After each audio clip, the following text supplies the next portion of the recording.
Assalamualaikum warahmatullahi wabarakatuh. Alhamdulillahi rabbil alamin. Wa bihi nasta'inu ala umuri dunya waddin. Ashhadu an la ilaha illallah wahdahu la syarika lah. Wa ashhadu anna Muhammadan abduhu wa rasuluh. Allahumma salli wa sallim ala nabiyyina Muhammad wa ala alihi wa ashabihi ajma'in. Rabbi shrah li sadri wa yassir li amri wahlul 'uqdatam min lisani yafqahu qawli. Amma ba'du. Bapak-bapak, ibu-ibu, jamaah kuliah subuh yang dirahmati Allah, tentu kita semua berharap bahwa amal yang kita lakukan adalah amal-amal yang diridhoi,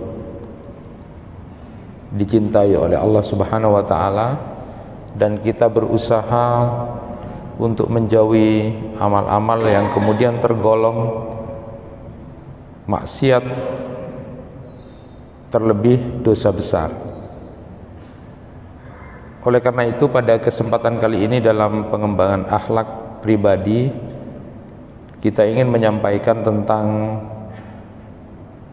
silaturahim. Hal yang sederhana tetapi bisa kita ukur apakah kita termasuk orang yang tergolong penyambung, perawat, penjaga silaturahim, atau justru termasuk orang-orang yang memutuskan silaturahim itu. Jemaah yang dirahmati Allah, Syekh Abdul Adim Al-Khalafi itu menulis kitab Ahbabullah, kekasih-kekasih Allah.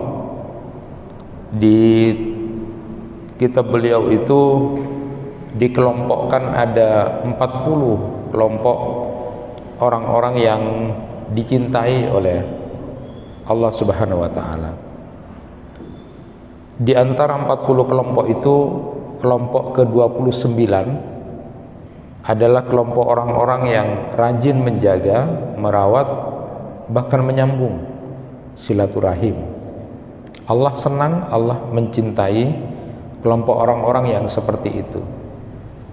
Lalu kemudian di kitabnya Imam Az-Zahabi itu Al-Kabairnya, yang menulis dosa-dosa besar, di situ ditulis ada 76 dosa besar. 76 dosa besar itu, dosa yang ke-45 yang beliau tulis di Al-Kabairnya Imam Az-Zahabi itu adalah dosa kelompok orang-orang yang kemudian memutus tali silaturahim. Oleh karena itu, kita pada kesempatan ini akan mengukur apakah kita termasuk orang yang menyambung tali silaturahim atau justru menjadi pemutus tali silaturahim itu. Sesuatu yang sebenarnya sederhana tetapi bisa kita coba ukur. Bapak dan Ibu yang dirahmati Allah, jumhur ulama sudah sepakat hukumnya silaturahim itu adalah wajib. Sebaliknya, saat kita melanggar atau memutus silaturahim, itu berarti kita telah melakukan maksiat dan melakukan dosa besar. Bila dikaji lebih terperinci, hukum silaturahim itu memang berbeda-beda menurut kemampuan penyambung, orang yang akan menyambung silaturahim, dengan orang yang disambung, atau kebutuhan yang akan dibutuhkan oleh kerabat yang ingin kita lakukan silaturahim itu.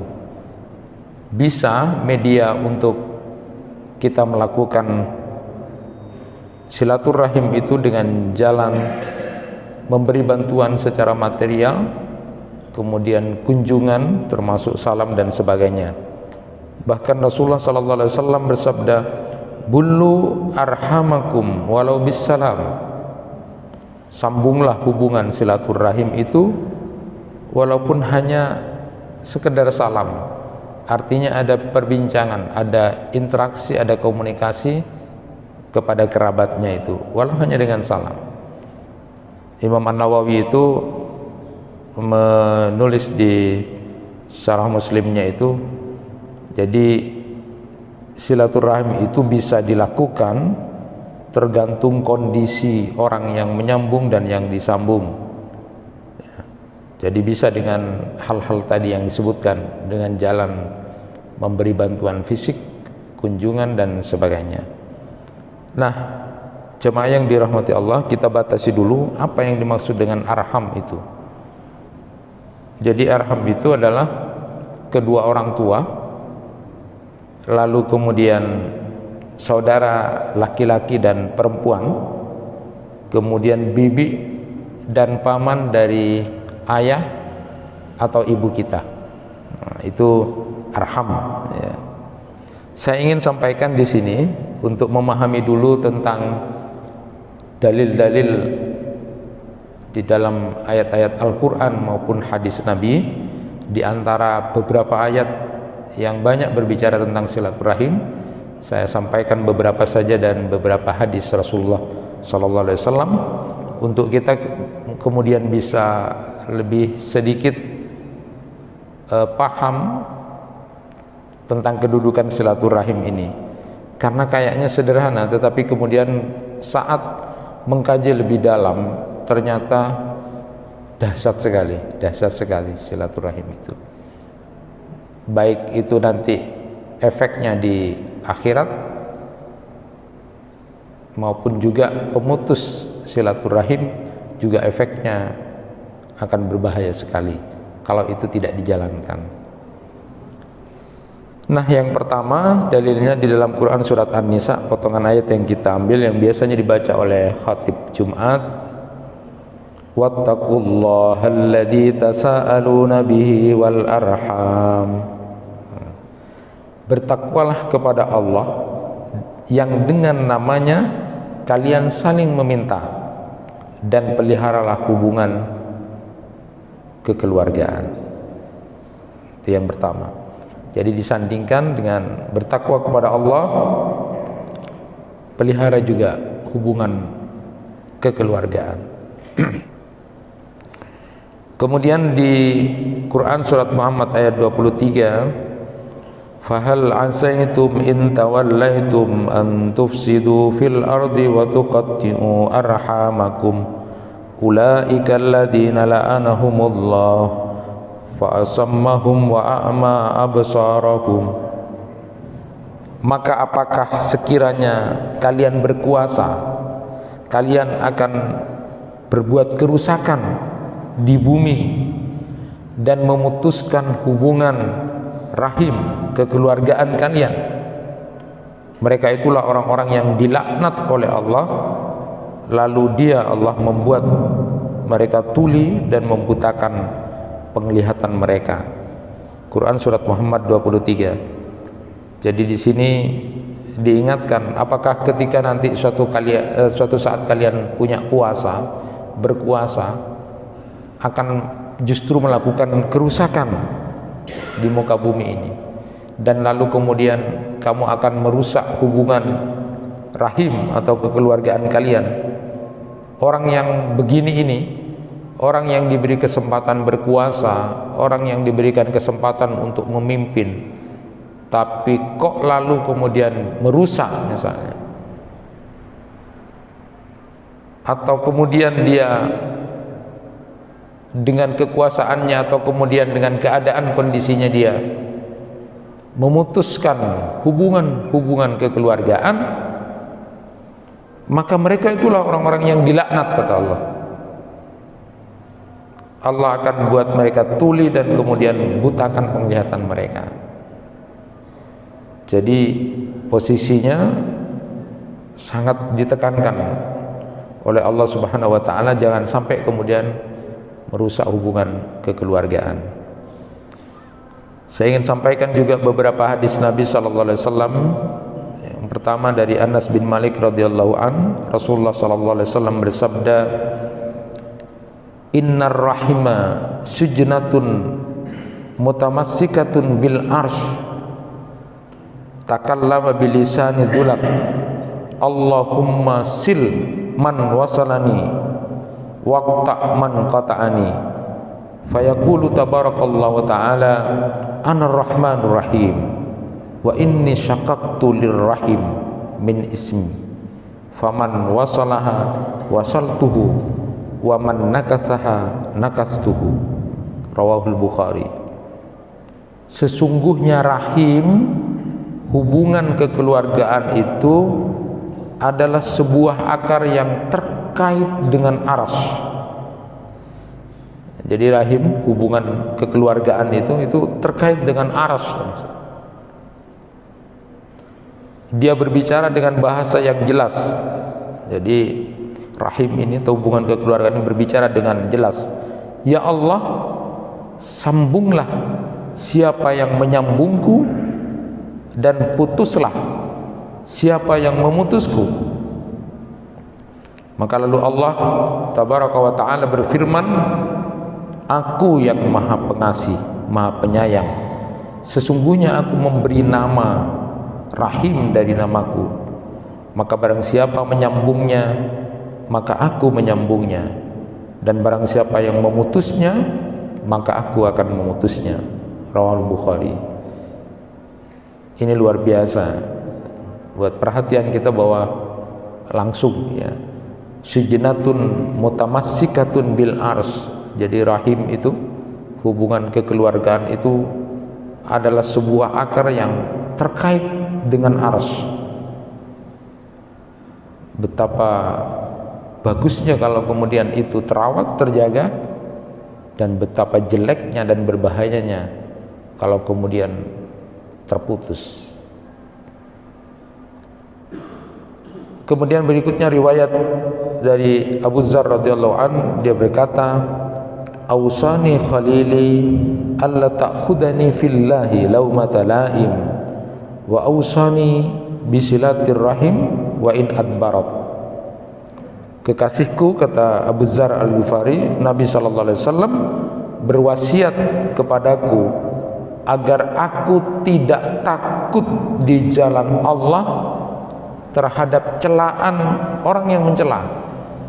Dan beliau sallallahu alaihi wasallam berwasiat kepadaku agar menyambung silaturahim sekalipun dia berpaling. Hadis riwayat At-Tabrani. Jadi ini kata Abu Dzar Al-Ghifari, ini wasiat dari kekasihku, wasiat dari Nabi sallallahu alaihi wasallam agar selalu menyambung silaturahim, sekalipun yang mau disambung itu nggak mau, berpaling, itu kerabatnya itu. Nah, jadi dahsyat sekali masalah silaturahim ini. Agar nanti kita mengukurnya, mengukur rahim ini atau hubungan kekeluargaan ini tidak dengan nafsu. Karena kadang-kadang kita banyak mengukur dengan nafsu. Tapi kalau didasarkan pada ayat-ayat Al-Quran, hadis-hadis Nabi sallallahu alaihi wasallam, ini akan berbeda. Kalau kita mengukurnya dengan nafsu, itu hasilnya akan berbeda. Tapi kalau membaca ayat-ayat Al-Quran maupun hadis-hadis Nabi ini, menjadi berbeda hasilnya. Kita harus kalahkan nafsu kita, dibawa jauh daripada kemudian petunjuk-petunjuk di dalam Al-Quran maupun hadis Nabi sallallahu alaihi wasallam. Nah, berikutnya riwayat dari Abu Hurairah radhiyallahu an, Nabi sallallahu alaihi wasallam bersabda, "Inna a'malu bani Adam tu'radu kulla khamisin lailatal jum'ah fala yuqbalu amalu qati'i rahim." Sesungguhnya amal-amal manusia itu disodorkan setiap Kamis malam Jumat, maka amal pemutus silaturahim tidak akan diterima. Hadis riwayat Ahmad. Jadi laporan pekanan kita kepada Allah Subhanahu wa taala itu di hadisnya disebutkan, hadis riwayat Ahmad ini, setiap Kamis mulai malam Jumat itu, maka orang-orang yang melakukan amal tapi dia kok memutus silaturahim, maka tidak akan diterima, dipending amalnya. Ini dahsyat ini. Kita mengira sudah banyak melakukan amal, tapi ternyata kita melakukan pemutusan silaturahim dengan kerabat itu tidak diterima. Dan terakhir yang saya sampaikan, riwayat Jubair bin Mut'im radhiyallahu an, Nabi sallallahu alaihi wasallam bersabda, la yadkhulul jannata qati, tidak akan masuk surga pemutus silaturahim itu. Nah, jemaah yang dirahmati Allah, apa yang dimaksud dengan silah atau menyambung itu, dan apa pula yang dimaksud dengan qat'ur rahim, memutus? Dalam hal ini ada 3 macam posisi atau keadaan seseorang. Di risalahnya Syekh Abdurrahman Al-Ayyid itu untuk melihat posisinya ada 3 ya. Pertama, orang yang disebut menyambung silaturahim itu adalah orang-orang yang kemudian berbuat baik kepada kerabatnya. Nanti akan kita jelaskan siapa kerabat itu. Jadi yang menyambung silaturahim itu adalah orang-orang yang berbuat baik kepada kerabatnya. Yang kedua, orang yang memutus silaturahim itu adalah orang yang berbuat jelek atau buruk kepada kerabatnya. Dan yang ketiga, kita sering berada di posisi ini, bukan penyambung, bukan pemutus, yaitu orang yang tidak berbuat baik tetapi juga tidak berbuat jelek. Biasa disebut dengan mukafi. Kalau di hadis itu adalah tipikal mukafi itu. Mukafi itu ya sama kerabatnya ya tidak berbuat baik tapi juga tidak berbuat jelek. Kita posisinya sering berada di sini, yaitu orang yang berbuat baik membalas kalau kerabatnya baik atau membalas. Tapi manakala kerabatnya tidak berbuat baik, ya biasa saja juga. Itu di mukafi itu ya. Walaupun dalam hal ini atau posisi mukafi ini ada hadis yang kemudian disampaikan oleh Nabi sallallahu alaihi wasallam, riwayat Abdullah bin Amr, laisal wasil bil mukafi walakinal wasil alladhi idza quti'at rahimuhu wasalaha, rawahul Bukhari. Bukanlah orang yang dinamakan bersilaturahim itu orang yang saling membalas, jadi sama-sama kerabat saling membalas gitu. Bukan disebut orang bersilaturahim itu adalah orang yang saling membalas, tetapi silaturahim itu adalah orang yang apabila hubungan kerabatnya diputus oleh salah seorang kerabatnya, maka tetap dia ingin sambung. Jadi berdasarkan hadis ini pula bahwa silaturahim itu diwajibkan walaupun terputus ya. Dan justru itulah orang yang kemudian mendapatkan keutamaan kalau ada di antara kerabatnya nanti yang kemudian memutus, lalu dia tetap berusaha untuk menyambung walaupun dia tidak mau, dia moh gitu misalnya, dia terus. Itulah orang yang silaturahim, bukan mukafi tadi itu. Mukafi itu tergantung kalau baik ya ikut baik, balas-balasan, kalau enggak ya enggak. Itu namanya tergantung kondisi. Laisal wasil bil mukafi, orang menyambung silaturahim itu bukan orang yang mukafi itu, tapi justru dilihat adalah saat ada yang memutus tapi dia tetap berusaha untuk menyambung itu. Nah, sebelum kita pada keutamaan silaturahim yang luar biasa, siapa yang dimaksud kerabat yang wajib disambung silaturahimnya? Yang dalam bahasa Quran disebut tadi adalah al-arham, ada juga dzul qurba, dzil qurba, ada juga dengan al-aqrabin. Jadi kerabat-kerabat dekat, orang kerabat siapa yang dimaksud itu? Ada 3 pendapat ulama siapa yang harus kita bangun silaturahim yang tidak boleh terputus itu, yang wajib itu. Ada yang berpendapat pertama adalah orang yang haram dinikahi atau yang ada kaitannya dengan mahram. Jadi ibu, bapak ke atas ya, termasuk kakek dan nenek terus ke atas, kemudian anak-anak dan anak-anak dari mereka ke bawah, saudara laki-laki dan saudara perempuan, anak-anak mereka, kemudian paman bibi dari ayah. Sehingga kemudian yang tidak termasuk itu adalah paman bibi, anak-anak paman, anak-anak paman atau anak-anak bibinya. Itu tidak termasuk. Itu kalau pendapatnya Imam An-Nawawi di Syarah Sahih Muslim itu seperti itu.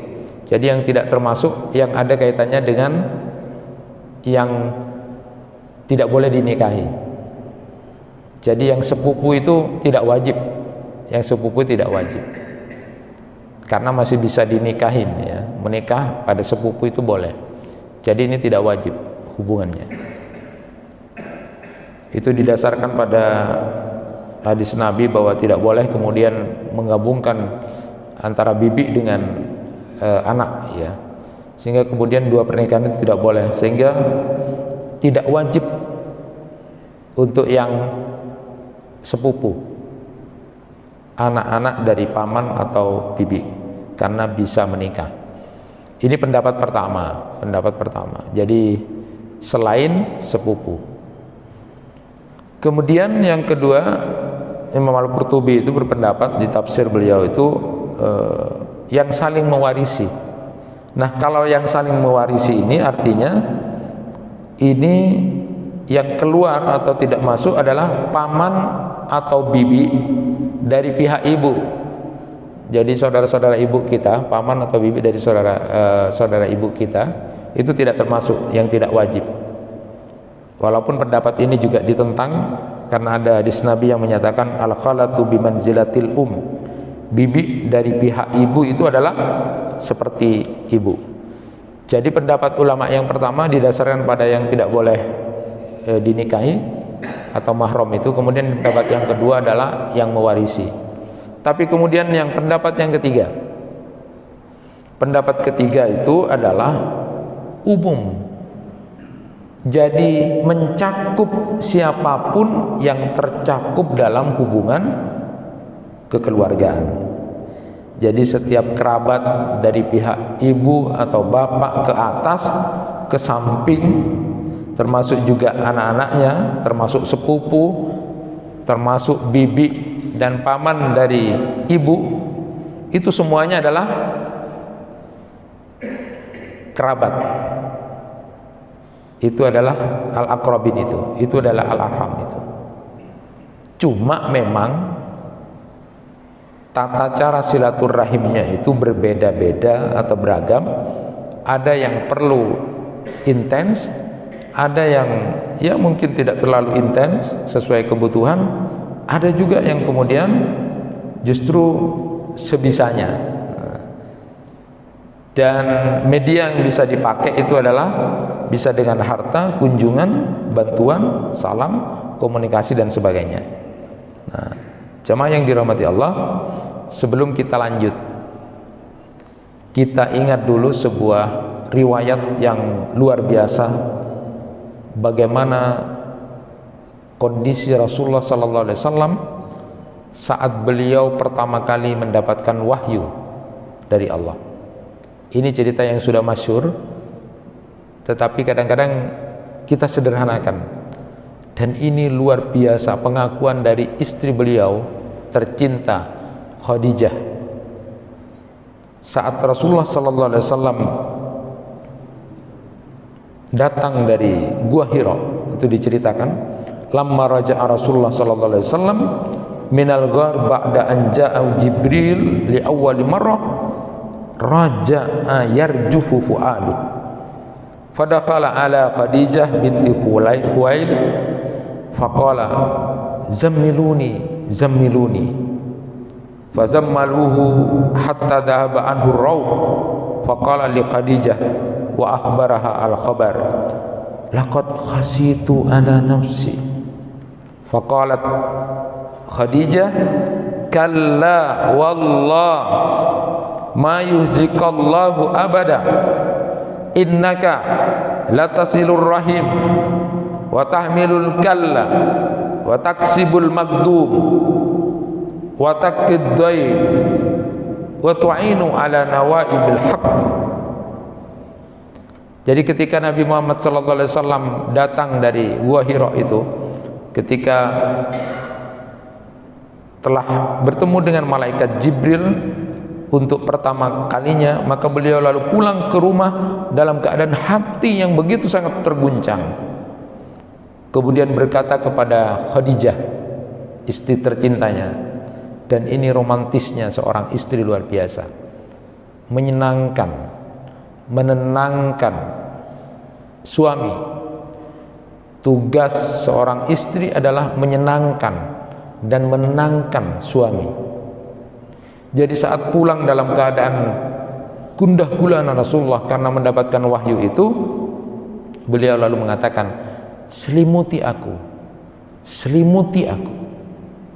Bisa dibayangkan peristiwa itu. Lalu Rasulullah SAW menyatakan, aku takut, aku takut, kata Rasulullah SAW. Beliau bercerita tentang apa yang telah dialaminya pada waktu malaikat Jibril mendatangi dia. Tapi apa yang dilakukan Khadijah setelah menyelimuti Rasulullah, setelah menenangkan suaminya? Dia menyatakan, sekali-kali tidak, demi Allah, demi Allah, Allah tidak akan menghinakanmu selamanya, karena engkau adalah orang yang suka bersilaturahim. Engkau suka membantu orang lain, orang-orang yang lemah, menyantuni orang-orang fakir, menjamu tamu, dan suka menolong orang-orang yang terkena musibah. Rawahu Bukhari Muslim. Ini luar biasa. Nabi ketika diangkat menjadi seorang rasul itu, ketika mendapatkan pertama kali wahyu itu, di usia 40 tahun, kemudian istrinya kemudian mensupport dia. Gak akan, Allah tidak akan menghinakan kamu, Allah tidak akan mencelakakan kamu, karena kamu itu orang yang suka bersilaturahim. Maka dikenallah Nabi itu baik dengan pamannya, dengan bibinya, selalu ada hubungan-hubungan yang baik, luar biasa. Allah tidak akan menghinakan, karena kamu itu adalah orang yang suka silaturahim, suka membantu orang yang lemah, suka membantu orang yang fakir, suka menjamu tamu, suka kemudian menolong orang-orang yang kemudian kena musibah. Itu ternyata Nabi Muhammad punya karakter begitu, luar biasa. Yang disebut pertama kali oleh Khadijah, Allah tidak akan mencelakakan kamu karena engkau termasuk orang yang suka silaturahim. Indah sekali Rasulullah SAW. Allahumma salli ala Muhammad, sehingga semakin kuat memahami silaturahim itu. Nah, saya ingin sampaikan beberapa di antara sekian banyak hadis yang bertebaran tentang keutamaan silaturahim itu. Yang pertama, silaturahim itu ternyata merupakan tanda kesempurnaan iman. Jadi kalau orang banyak berbicara tentang iman, salah satu tandanya orang itu bagus imannya itu adalah dia kuat silaturahimnya. Maka disebutkan dalam hadis, man kana yu'minu billahi wal yaumil akhir falyasil rahimah. Maka barang siapa yang kemudian beriman kepada Allah dan hari akhir, maka sambunglah tali silaturahim. Itu bersamaan dengan kalimat itu, falyuhsin jarahu falyukrim dhaifa falyakul khairan aw liyasmut. Jadi ada 4 perilaku yang disebut, siapa orang yang beriman kepada Allah dan hari akhir, maka sambung silaturahim. Kemudian juga berbuat baiklah kepada tetangga. Kemudian juga muliakan tamu. Kemudian juga berbicaralah yang baik atau diam. Jadi tanda sempurnanya iman seseorang, dia adalah silaturahimnya kuat. Jadi bukan sederhana loh, bukan sederhana.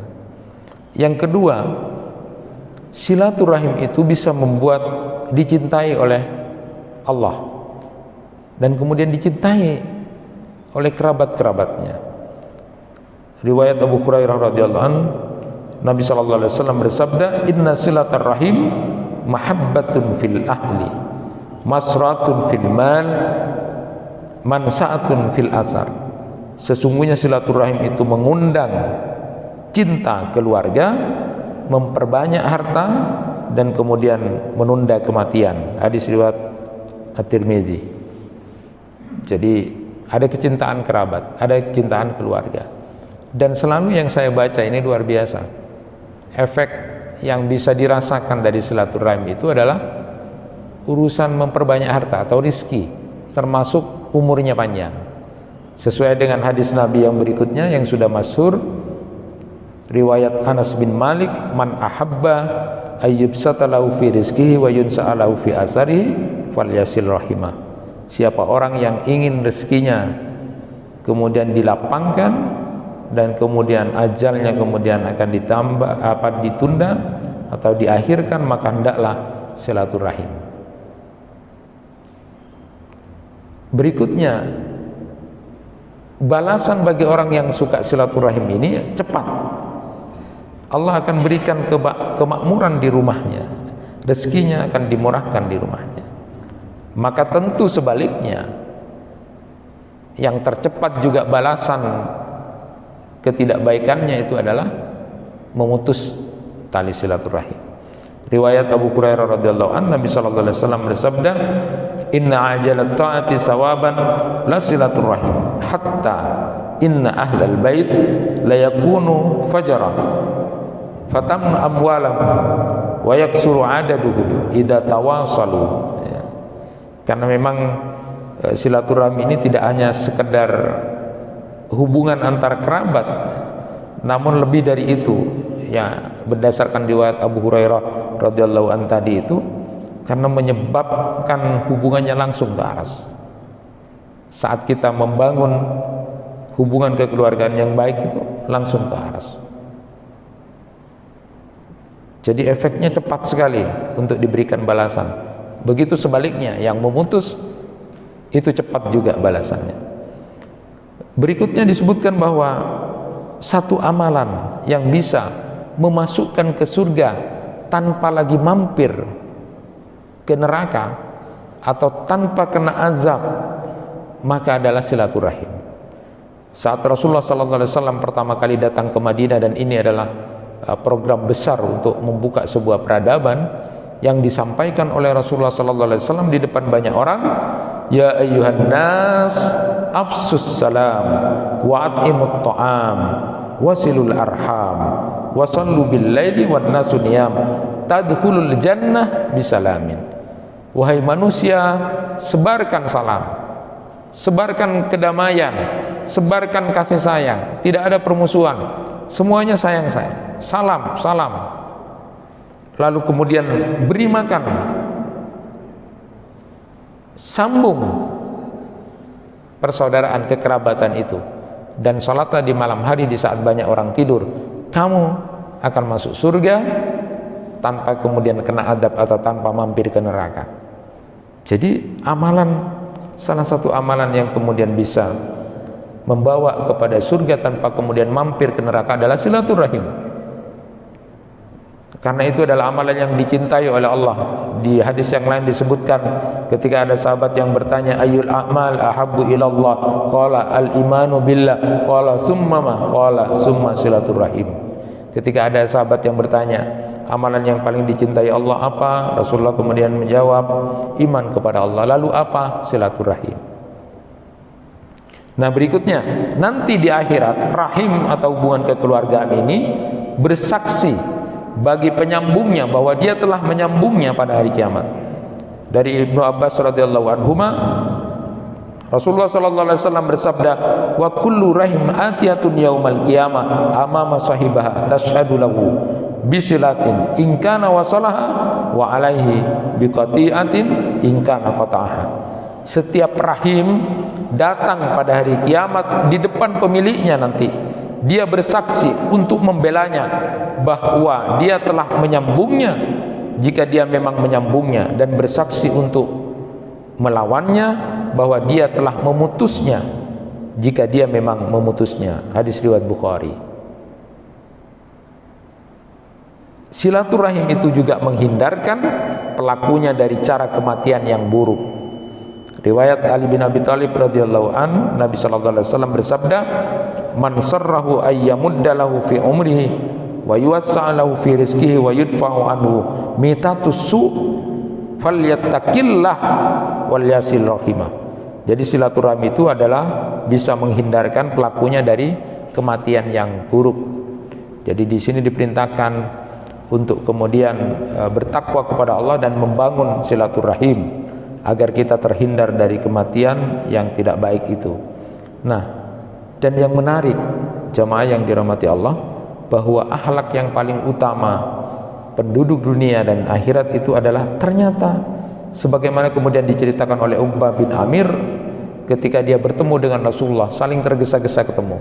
Ketika ketemu dengan Rasulullah saling pegang tangannya, lalu kemudian beliau menyatakan, "Ya Uqbah, ala ukhbiruka bi afdalil ahlaki ahli dunya wal akhirah, antasila man qata'aka wa tu'tiya man haramaka wa ta'fuwa amman dzalamak." Rawahu Hakim. Ya Uqbah, maukah aku beritahu tentang akhlak penduduk dunia dan akhirat yang paling utama, yaitu hendaknya kamu menyambung kekerabatan yang memutus, memberi siapa yang tidak memberi kamu, dan memaafkan siapa yang menyakiti kamu. Ini akhlak utama, akhlak utama. Nah, jadi keutamaan-keutamaan silaturahim itu sudah jelas, luar biasa tadi saya sampaikan. Lalu bagaimana teknisnya kita melakukan silaturahim itu? Syekh Abdurrahman Al-Ayyid dalam risalah kecilnya silaturahim, saya sampaikan tadi sudah, bahwa silaturahim itu dilaksanakan sesuai dengan kondisi masing-masing penyambung dengan yang mau disambung. Jadi dengan memperhatikan tempatnya jauh atau tidak, kemudian waktunya berapa kali kira-kira, apakah setiap hari, apakah sepekan dan sebagainya. Secara umum beliau sebutkan bahwa memang tidak ada kaidah yang memastikan itu, tetapi dikembalikan kepada urf, kebiasaan di masyarakat itu. Jadi mana yang dimaksud dengan orang silaturahim atau tidak itu keadaan masyarakat itu. Tetapi beliau sarankan urutkan, kalau bisa diurutkan mana prioritas dulu dengan keterbatasan waktu, mana prioritas bapak ibunya, lalu kemudian saudaranya, lalu kemudian paman dan bibinya, itu diprioritaskan sesuai dengan kondisi yang ada. Nah, caranya bagaimana teknisnya? Pertama, bisa dengan jalan mengunjungi, ya, berkunjung ke tempat tinggalnya. Yang kedua, bisa dengan istidhafah. Istidhafah itu mengundang mereka untuk datang ke rumah kita.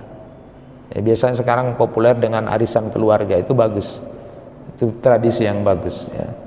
Kemudian yang ketiga, memperhatikan mereka dengan menanyakan keadaan mereka dan mengucapkan salam, bisa melalui telepon, paling tidak melalui telepon. Kalau sekarang ada media yang luar biasa. Berikutnya adalah memberi harta pada kerabat yang membutuhkan, ya. Itu lebih utama daripada memberi pada orang yang miskin. Tapi ada orang miskin dari kerabat kita, itu nilainya lebih utama. Jadi oleh-oleh, sekedar hadiah, itu boleh pada kerabat tadi yang sudah saya sebutkan tadi itu.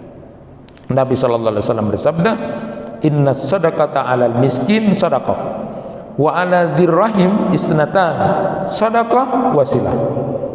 Sesungguhnya pahala bagi orang yang kemudian sedekah kepada orang miskin, pahalanya ya sedekah itu. Tapi kalau itu dilakukan pada kerabatnya yang miskin, maka dia dapat dua, dapat pahala sedekahnya, lalu kemudian pahala silaturahim. Jadi kalau ada pilihan seperti itu, kerabatnya dulu yang miskin. Nah, ada riwayat yang masyhur yang terputus ini yang menarik.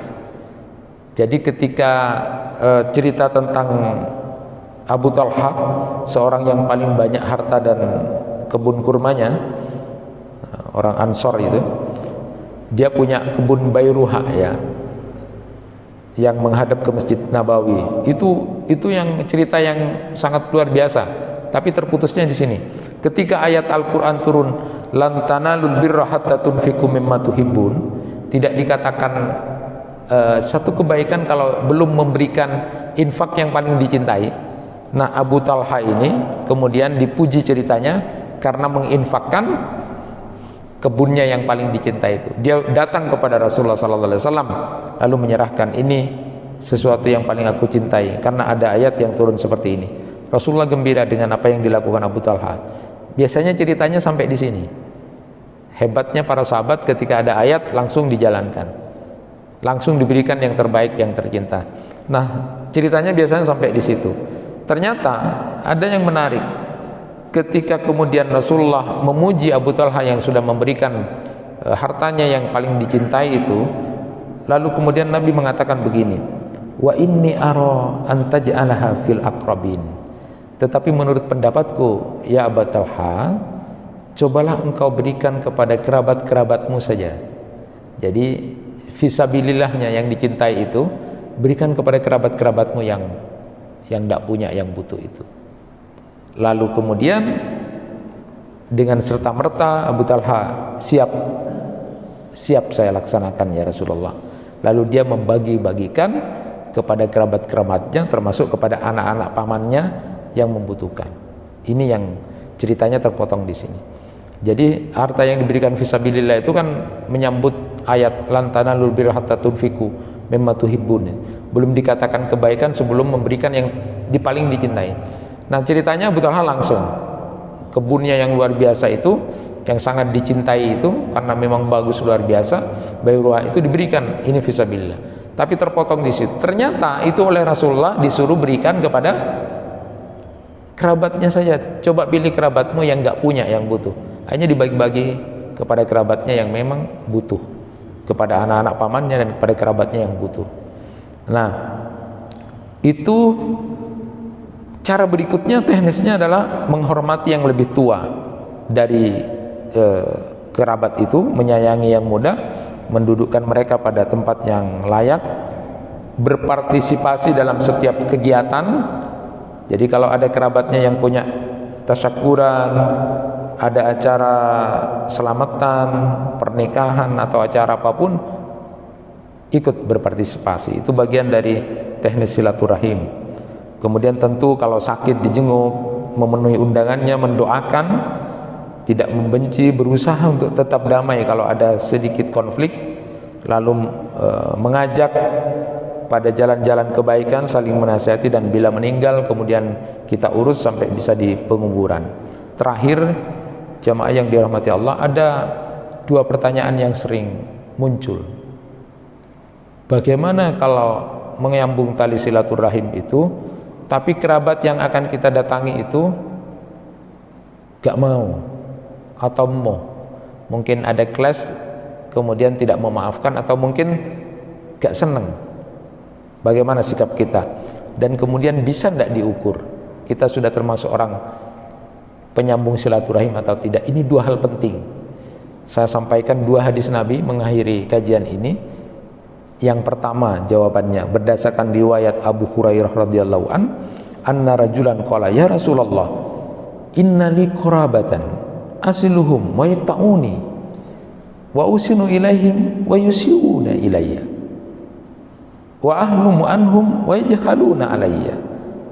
Faqala la in kunta kama qulta faka'annama tusifuhumul malla wa la yazalu ma'aqal minallahi dhahirun alaihim madumta ala dalik.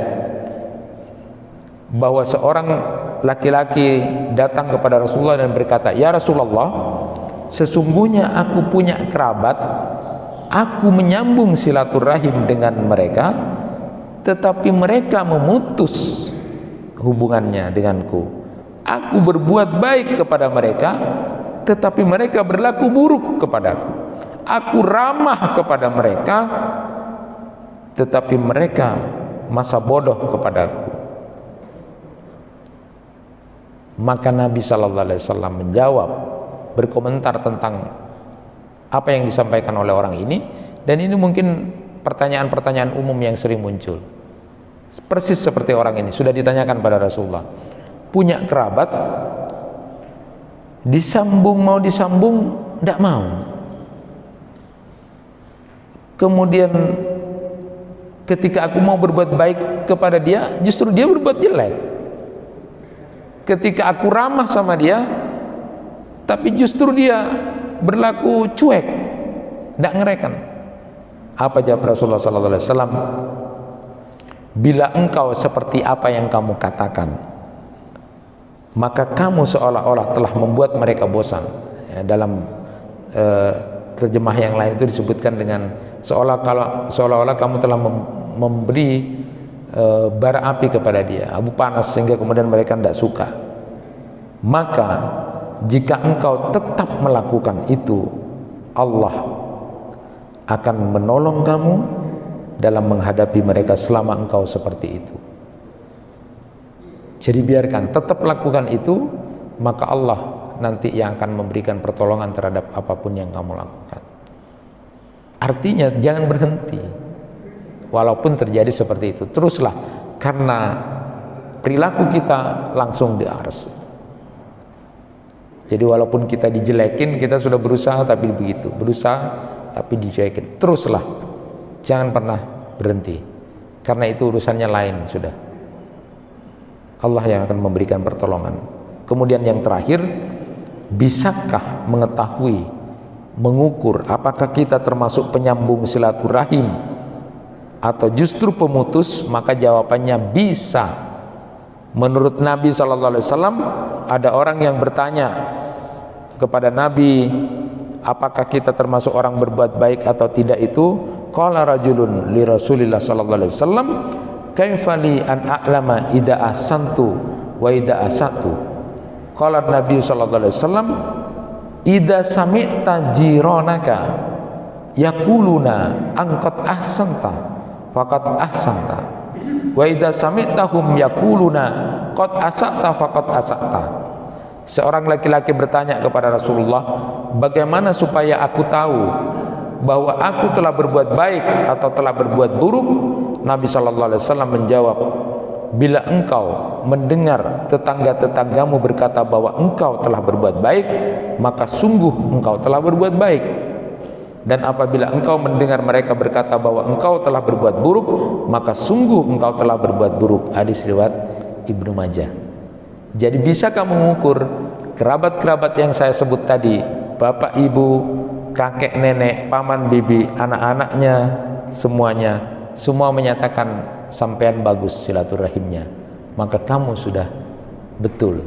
Tapi kalau mereka mengatakan ada sakale, kamu jelek silaturahimnya, bisa diukur. Bapak dan ibu, saya dan kita semua, saya termasuk yang kemudian masih kurang silaturahim. Kalau tadi sudah mendengarkan ayat-ayat Al-Quran, hadis-hadis Nabi, maka dengan kesibukan kita bisa kemudian kita prioritaskan, kita urut mana yang paling depan. Ini kerabat ya, kerabat tadi itu ada hubungan kekeluargaan. Nah, lain kalau sahabat atau itu nanti berkunjung karena Allah, itu lain lagi, punya nilai yang lain. Tapi silaturahim ini adalah di kerabat. Jadi rahim itu kekerabatan, bukan yang tadi itu, bukan orang lain gitu ya. Nah, kita ukur, mudah-mudahan kita termasuk orang-orang yang menyambung tali silaturahim, bukan termasuk pemutus tali silaturahim, karena itu berbahaya sekali, berbahaya, urusannya langsung aras, berbahaya sekali.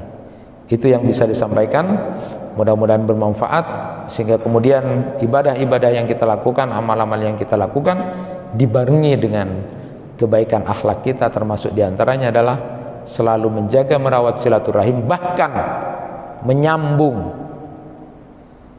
Karena tanda orang menyambung silaturahim itu adalah saat ada orang kerabat kita yang memutus, tidak mau berhubungan, kita tetap melakukan kontak sebisa dan semampu yang bisa kita lakukan. Allah pasti akan memberikan nilai lebih buat orang yang selalu berusaha seperti itu. Allah akan mencintai dan meridai orang yang seperti ini. Itu yang bisa disampaikan, mudah-mudahan bermanfaat. Assalamualaikum warahmatullahi wabarakatuh.